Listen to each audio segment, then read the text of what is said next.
So I just watched a new episode of South Park, and I've got to say, this is a return to form for the guys.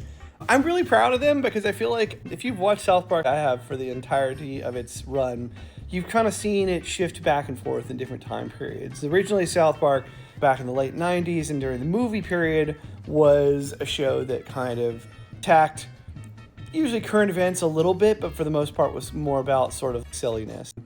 At a certain point, it kind of leaned a little more political. I think they realized at one point that because they could comment on current events really easily due to the rapid speed at which they can actually iterate the show, they kind of took that upon themselves to be able to do. Because no other animated show like The Simpsons or Family Guy could do that because it takes so long to animate those. And South Park, I think they can produce it in a week. There's actually a documentary talking about how they do the episodes. It's quite astounding, actually. But that's how they're able to sort of always be culturally relevant at whatever's happening at the time. But again, back to what I was saying, over the years, they've kind of shifted politically a little bit. For the longest time, I would have said that if you had to guess what the political beliefs were for the showrunners, if you were paying close attention, I'd say they're kind of almost libertarian a little bit. But I think they have shifted to the left, finally. I don't know exactly when the point was, but the first thing that comes to my mind is the flip on Al Gore. So to provide context on that, a long time ago, they made an episode in response to Al Gore's documentary about climate change that became pretty big at the time, kind of making fun of him. The way they symbolically did that, the show went around town yelling at people about this dangerous creature that no one else could see called Man Bear Pig. It was totally coming in. It was totally for real. He's super serial. That's, I guess, how they made him say he's super serious. But obviously, this creature was basically treated like a Bigfoot. It was supposed to basically be his exaggeration. I'd say that's a pretty right-leaning take on climate change, especially considering where we are now.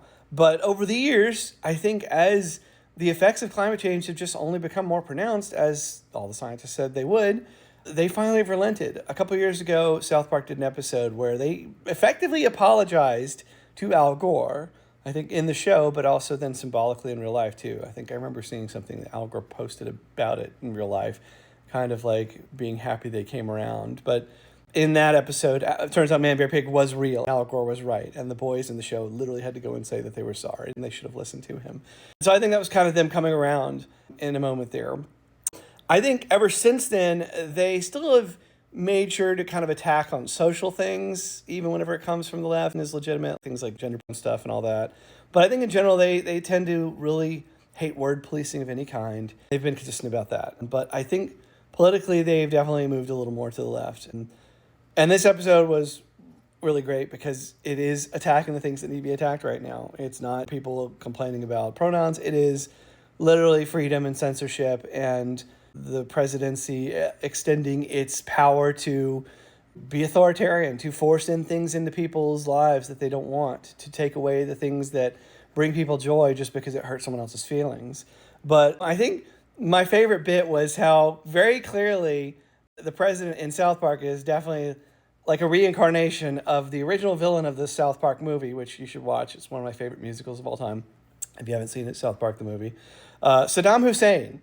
Basically, the character's mannerisms, the vocal performance, the everything in the movie is one-to-one for this character, to the point that he's actually also dating the devil in the show. I can't wait to see what happens next, but well done, guys, and I'm back on board for sure. So if you haven't watched the latest episode of South Park, I would check it out. You're going to enjoy it more if you're like an OG South Park fan. If you're one of these folks who thinks that like South Park is great for attacking the woke liberal, you're not going to like it, but you know, I would argue you're not a real South Park fan if you ever thought that anyway. I think that my fandom has kind of gone, again, back and forth, usually depending on my own political beliefs at the time and what I felt like South Park's political sort of beliefs were at the time, how connected they were to what was happening in the real world. But right now, I'm back, baby, and I think they are too.